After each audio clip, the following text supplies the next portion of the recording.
kita lanjutkan. Kali ini kita sudah masuk terkait dengan penerapan yin yang ke dalam ilmu pengobatan.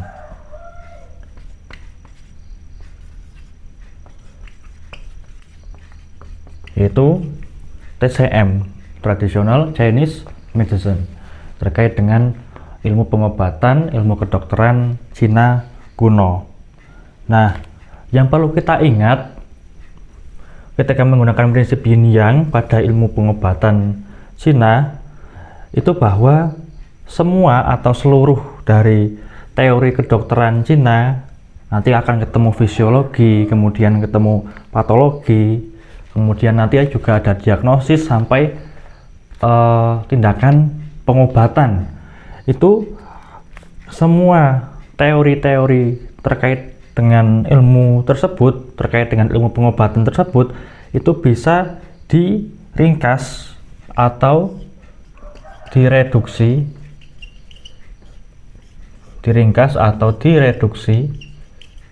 ke dalam teori yin yang.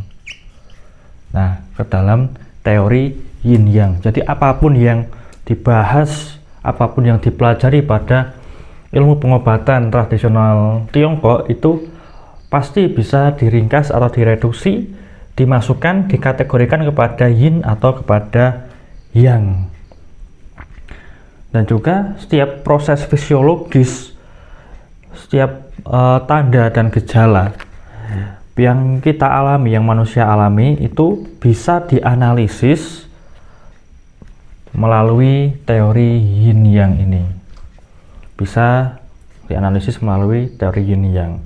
Misalnya adalah proses fisiologisnya, itu proses fisiologis, proses alami tubuh kita, misalnya terkait dengan BAB, terkait dengan BAK, terkait juga dengan detak jantung. Nah, bisa juga terkait dengan gejala dan tanda, gejala atau tanda yang dialami seseorang ketika sakit. Misal contohnya adalah susah tidur. Bisa juga terkait tinja kering, tinjanya kering. Kemudian bisa juga diare dan lain sebagainya. Itu bisa dimasukkan ke kategori yin atau yang. Misal detak jantung cepat, itu kategorinya adalah yang. Kemudian detak jantung lambat, itu kategorinya adalah yin. Kemudian nanti kalau tinja kering itu kategorinya yang. Kemudian kalau tinjanya encer itu kategorinya adalah yin. Termasuk juga nanti diare lawannya adalah sembelit. Mana yang mana yang yin, itu bisa dianalisa, bisa dimasukkan, diringkas ke dalam teori yin yang. Itu adalah penerapan ke dalam ilmu pengobatan.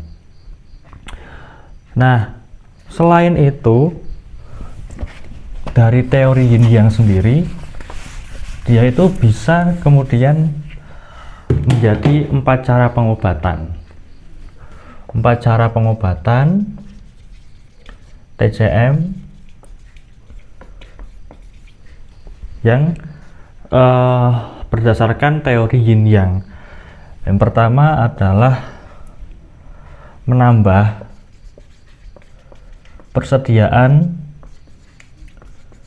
energi yin. Yang kedua adalah menambah persediaan energi yang. Ini kedua.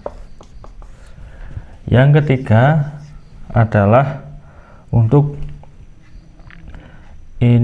melenyapkan kelebihan yang. Dan yang keempat adalah melenyapkan kelebihan yin. Jadi ketika kata-katanya adalah menambah persediaan energi dari yin atau yang, itu istilahnya adalah tonifikasi. Sedangkan untuk melenyapkan kelebihan yang atau yin itu istilahnya adalah sedasi. Sedasi. Ini adalah 4 cara pengobatan TCM yang terdiri dari tonifikasi maupun dari sedasi. Jadi tonifikasi yin dan tonifikasi yang, kemudian sedasi yin maupun sedasi yang, seperti itu. Nah, dan karena semua teori ilmu pengobatan Tiongkok, teori TCM, pengobatan Cina, itu bisa direduksi, bisa diterapkan teori yin yang pada TCM tersebut, pada ilmu pengobatan tersebut. Dikatakan bahwa kedokteran Cina